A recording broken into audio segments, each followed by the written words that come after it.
दी हुई मौत बड़ी कसाईनुमा होती है।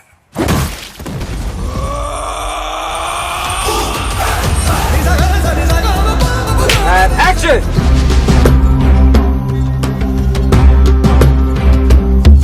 फाइनली दोस्तों, धुरंधर एक ऐसी फिल्म है जिसने इस साल आने वाली अधिकतर स्पाई एक्शन थ्रिलर वाली फिल्मों को अपनी स्टोरी और इमोशन से पीछे छोड़ दिया है और ये प्रूव कर दिया है कि अब किसी भी स्पाई वाली फिल्म को हिट होने के लिए किसी आइटम सॉन्ग और बिकनी सीन्स की ज़रूरत नहीं है। अगर फिल्म की कहानी, डायरेक्टर की डायरेक्शन और एक्टर्स की एक्टिंग लोगों को पसंद आई तो वो किसी भी फिल्म को सुपर हिट बना देगी। और सेम यही हुआ धुरंधर मूवी के साथ। इस मूवी में लोगों को अक्षय खन्ना की एक्टिंग इतनी पसंद आई कि ये फिल्म रातों रात पूरे देश में वायरल हो गया है और अब हर कोई रहमान डकैत को बड़े स्क्रीन पे देखना चाहता है। और अगर आपने अभी तक इस मूवी को नहीं देखा है तो आपको ये मूवी एक बार जरूर देखना चाहिए, क्योंकि इस मूवी को इतनी परफेक्शन के साथ बनाया गया है कि ये मूवी आपको एक सेकंड के लिए भी बोर नहीं करेगी। बाकी आज मैं आपको इस वीडियो में इस मूवी के कुछ बिहाइंड द सीन और इसके कुछ इंटरेस्टिंग फैक्ट्स के बारे में बताने वाला हूं, जिसे शायद आप नहीं जानते होंगे। सो ये वीडियो बहुत ही इंटरेस्टिंग होने वाला है। आपसे रिक्वेस्ट है कि आप इस वीडियो को एंड तक जरूर देखिए। जो ना देखे धुरंधर उसकी गाड़ मारे। थारा भाई जोगिंदर। क्या बात करता है यार? मार साले का खोपड़ी तोड़ साले। सॉरी। धुरंधर इस साल की बेस्ट स्पाई एक्शन थ्रिलर वाली फिल्मों में से एक है, जिसकी प्रिंसिपल फोटोग्राफी को जुलाई 2024 में एक पूजा सेरेमनी के साथ पूरे क्रू मेंबर की प्रेजेंस में स्टार्ट किया गया था। और अगर आपने इस मूवी को देखा होगा तो आपको तो मालूम ही होगा कि इस मूवी की कहानी मेनली पाकिस्तान में मौजूद लयारी और कराची की है। पर आप ये जानकर चौंक जाएंगे कि इस मूवी का कोई भी सीन पाकिस्तान में शूट हुआ ही नहीं है। इस मूवी की पूरी शूटिंग को बैंकॉक, मुंबई, पंजाब, हिमाचल प्रदेश और लेह लद्दाख में टोटल 5 से 6 महीनों में कंप्लीट कर लिया गया था। और इसकी शूटिंग के लिए लयारी और कराची के जैसे दिखने वाले सेट्स का सबसे पहले 3D मॉडल बनाया गया और फिर बाद में इसी 3D मॉडल की हेल्प से पूरी लयारी सिटी और कराची को बैंकॉक में कुछ इस तरह से 3 महीनों की कड़ी मेहनत के बाद तैयार किया गया। जैसा कि आप यहाँ पे देख सकते हैं कि कैसे इसके डिजाइनर छोटी सी छोटी डिटेल्स को बना रहे हैं। और इसमें जो हमें बड़े बड़े मांस के जो टुकड़े दिखाई देते हैं उसे कुछ इस तरह से फोम की हेल्प से बनाया गया था, जैसा कि आप यहाँ पे देख सकते हैं।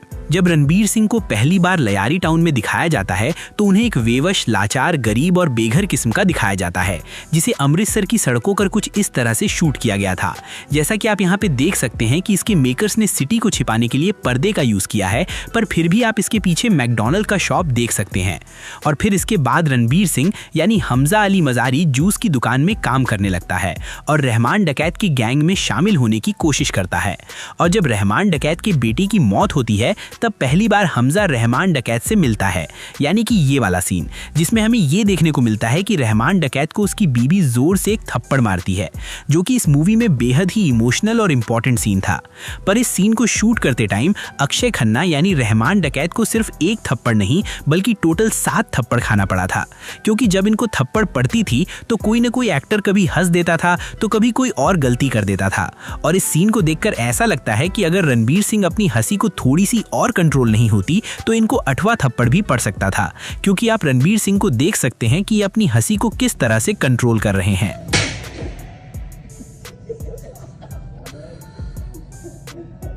और फिर इसके बाद रहमान डकैत अपने बेटे की मौत का बदला लेने का फैसला करता है और इस पूरे फाइट सीक्वेंस को बैंकॉक में बनाए गए सेट में कुछ इस तरह से शूट किया गया था, जैसा कि आप यहाँ पे देख सकते हैं। और फिर ये वाला सीन जिसे एक नकली मिठाई की दुकान में शूट किया गया था, जिसके अंदर सिर्फ इस सीन को शूट करने के लिए ये बड़े बड़े बॉयलर को लगाया गया था और इसे रियल में उबलता हुआ दिखाने के लिए स्मोक मशीन का यूज किया गया था। और फिर कुछ इस तरह से अलग अलग कैमरा एंगल से इस सीन को शूट किया गया, जैसा कि आप देख सकते हैं। Smoke up, bubble.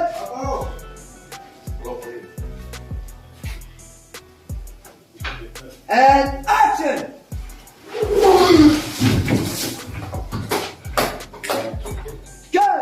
और अब आप उस सीन को शूट होता हुआ देख सकते हैं जिसमें हमजा बाबू डकैत की टेम्पो को अपनी गाड़ी से कुछ इस तरह से उड़ा देता है, जिसे रियल टेम्पो और वायर्स की हेल्प से शूट किया गया था। और फिर आपने ये नाइट क्लब वाला सीन तो देखा ही होगा, जिसमें हमजा और यलीना का कुछ पुलिस वाले पीछा करने लगते हैं, जिसे चंडीगढ़ के क्लब में ही और रोज गार्डन एरिया के आसपास कुछ इस तरह से शूट किया गया था। और इस वाटर पाइपलाइन इनॉग्रेशन वाले सीन को भी चंडीगढ़ में ही सुखना झील पे कुछ इस तरह से शूट किया गया था। और अब आप उस सीन को शूट होता हुआ देख सकते हैं जहां रहमान डकैत अपनी पहली डील के लिए आते हैं, जिसे इस मूवी में बलोच यूनाइटेड फोर्स का कैंप दिखाया गया है। पर इस सीन को लेह लद्दाख के 13,000 ऊंचाई वाले जगह पे शूट किया गया था। और इस जगह के सारे सीन्स को शूट करने में अक्षय खन्ना को काफी मुसीबतों का सामना भी करना पड़ा था, क्योंकि ये जगह इतनी ऊंचाई पर थी कि उन्हें सांस लेने में दिक्कत हो रही थी, और इसीलिए वो इस जगह पे अपना ऑक्सीजन टैंक लेकर घूमते थे। और फिर जब इनका ये मोस्ट वायरल और आइकॉनिक सीन शूट करने की बारी आई, यानी ये वाला सीन, तो उन्होंने इस सीन को एक ही टेक में कंप्लीट कर लिया था। और जिस डांस स्टेप के कारण ये बॉबी देओल को भी पीछे छोड़ दिए हैं और अब हर तरफ बस इसी डांस हुक स्टेप की बातें हो रही हैं, इसे किसी ने कोरियोग्राफ नहीं बल्कि अक्षय खन्ना ने खुद से क्रिएट किया था। और इस सीन में जितने भी बलोच आर्मी दिखाई देते हो वो सिर्फ 25 से 30 साल के जूनियर एक्टर्स थे, जिन्हें कुछ इस तरह से हैवी मेकअप करके कुछ इस तरह के बलोच आर्मी में कन्वर्ट किया गया था। इस मूवी में जितना जोरदार काम रहमान डकैत यानी अक्षय खन्ना ने किया है, उतना ही जोरदार काम एसपी चौधरी असलम यानी कि संजय दत्त ने किया है। और इस मूवी में सिर्फ ये एक ही आदमी है जिससे रहमान डकैत भी डरता था। और यहाँ पे आप उस ब्रिज वाले सीन देख सकते हैं जिसमें एसपी चौधरी असलम रहमान डकैत को गिरफ्तार कर लेता है।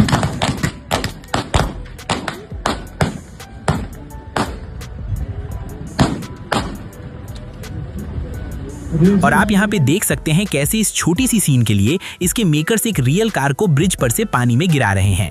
अगर मेकर्स चाहते तो बिना ब्रिज को नुकसान पहुंचाए, बिना किसी रियल कार को क्रैश किए भी इस सीन को वीएफएक्स की हेल्प से इजीली बना सकते थे, पर मेकर्स की गांड मस्ती तो देखो। और यहाँ पे आप इस सीन के जस्ट पहले वाले सीन को शूट होता हुआ देख सकते हैं, जिसमें रहमान डकैत का बेटा बीमार पड़ जाता है। और फिर इसके बाद हमें इस मूवी का मोस्ट ब्रूटल सीन देखने को मिलता है, जिसमें अर्जुन रामपाल का कैरेक्टर एक इंडियन जासूस को बहुत ही बुरी तरह से टॉर्चर करता है, जिसे बड़े स्क्रीन पे इस एक्टर को पहचानना तो बहुत मुश्किल था, बट आप इस बिहाइंड द सीन में देख सकते हैं इस सीन में ये एक्टर था जिसे टोटली मेकअप और प्रोस्थेटिक की हेल्प से कुछ इस तरह का घायल दिखाया गया था। बाकी सब लोग इस डांस वाले सीन की तारीफ कर रहे हैं, पर इससे भी ज्यादा पावरफुल और इंटेंस एक्टिंग अक्षय खन्ना ने इस सीन में किया है, जिसे कुछ इस तरह से 200 से 300 लोगों को बुलाकर कुछ इस तरह से शूट किया गया था, जिसमें आप स्टेज के सामने ब्लू वीएफएक्स वाले कपड़े का बॉर्डर देख सकते हैं, जिसे बाद में वीएफएक्स और सीजीआई की मदद से कुछ इस तरह के भीड़ में कन्वर्ट कर दिया गया था। बाकी आपको इन दोनों सीन्स में से कौन सा सीन ज्यादा इंटेंस और पावरफुल लगा, आप मुझे कमेंट में जरूर बताएं। और वैसे तो इस मूवी ने अब तक टोटल 500 करोड़ की कमाई करके कई सारे फिल्मों को पीछे छोड़ दिया है। और इस मूवी में आपको जितने भी एक्टर दिखते हैं वो सारे के सारे धुरंधर ही हैं, चाहे वो आर माधवन हो या फिर अर्जुन रामपाल। इस फिल्म के सभी एक्टर ने अपना बेस्ट परफॉर्मेंस दिया है। पर क्या आप जानते हैं कि इस मूवी में काम करने के लिए इसके स्टार कास्ट ने कितने पैसे लिए हैं? रणबीर सिंह को इस मूवी में लीड रोल के लिए टोटल 50 करोड़ दिए गए हैं, तो वहीं अक्षय खन्ना को 2.5 करोड़ ही दिए गए हैं। संजय दत्त ने एसपी चौधरी असलम के रोल के लिए 10 करोड़, तो वहीं आर माधवन को 9 करोड़ दिए गए हैं। और इस फिल्म की एक्ट्रेस सारा और अर्जुन रामपाल को 1-1 करोड़ दिए गए हैं।